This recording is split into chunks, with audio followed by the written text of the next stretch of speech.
किसान भाइयों नमस्कार। आज के इस वीडियो में हम बात करेंगे लहसुन आपका 50 दिन का हो गया है तो 50 दिन के लहसुन में कौन सी खाद डालना है और कौन सा स्प्रे करना है जिससे कि आपके लहसुन की फसल हरी भरी हो जाए और लहसुन का पौधा जो है मोटा होता चला जाए। क्योंकि जब लहसुन का पौधा मोटा होगा तो इसका जो कंद बनेगा, कंद का निचोड़ भी बहुत अच्छा बनेगा। किसान साथियों, वैसे तो कई तरीके की खाद का हम उपयोग करते हैं और सभी पोषक तत्व तो अपने लहसुन के पौधे को ज़रूरी भी होते हैं। जैसे कि अगर हम बात करें सल्फ़र की, सल्फ़र अपने लहसुन के पौधे को जो है जड़ों का विकास करता है और जो लहसुन में जो कलियां बनती हैं वो चमकीली होती हैं और साथ साथ में उनके तीखापन जो उसका रस होता है वो तीखापन बनाने में भी काम आता है। तो इस तरीके से कई ऐसे पोषक तत्व हैं जो कि हमें डालना ज़रूरी होता है। तो किसान साथियों, वीडियो अगर पसंद आए तो वीडियो को लाइक और चैनल पर जो किसान भाई पहली बार आए हैं चैनल को सब्सक्राइब जरूर करें ताकि आने वाले समय में जो भी जानकारियां हैं सबसे पहले आप तक पहुंचें। बात करते हैं किसान भाइयों, जब लहसुन की अवस्था 50 दिन की होती है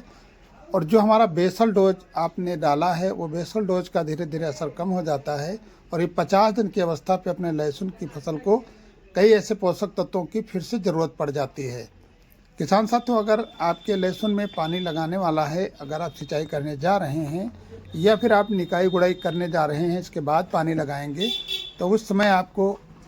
फास्फोरस और पोटास इन सब चीज़ों की ज़रूरी होती है। अगर आप फास्फोरस और पोटास की पूर्ति करते हैं तो उसमें आपको एनपीके डालना है, क्योंकि डीएपी में नाइट्रोजन और फास्फोरस दो ही चीज़ होते हैं। और अगर आप एनपीके के माध्यम से जो खाद दे रहे हैं, जैसे 12-32-16 है या एनपीके 10-26-26 है, इन चीज़ों में आपको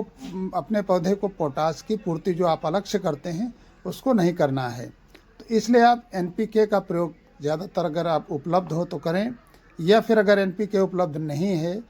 तो हमारे किसान भाई डीएपी के साथ कुछ मात्रा में, जैसे एक बोरी आप 1 एकड़ में डीएपी डाल रहे हैं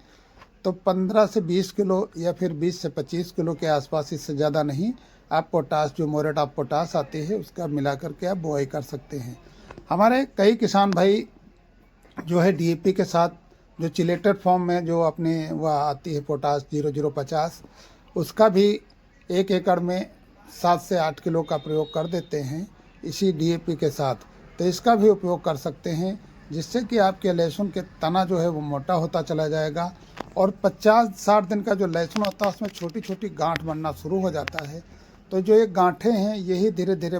जो बढ़ करके अपना लहसुन का कंद तैयार होगा। तो इसलिए 60 दिन के आसपास में आपको पोटास हर हालत में फास्फोरस के साथ देना है। अगर आप डीएपी डालें हैं तो उसमें 18% जो है नाइट्रोजन भी अपने पौधे को मिल जाएगा, जो कि अपने पौधे को हरा भरा बनाने में मदद करेगा। तो इसलिए किसान साथियों, ये खाद आप ज़रूर डालें और उसके बाद सिंचाई करें, जिससे कि अपने लहसुन की फसल बेहतर चले। और हम लोग जैसे कि आप देख रहे हैं लहसुन के साथ जो मिर्च की खेती करते हैं, तो इसलिए आप देख रहे हैं हमारे खेत में मिर्च की नर्सरी जो तैयार थी उसका हमने रोपाई कर दिया है और यही पौधे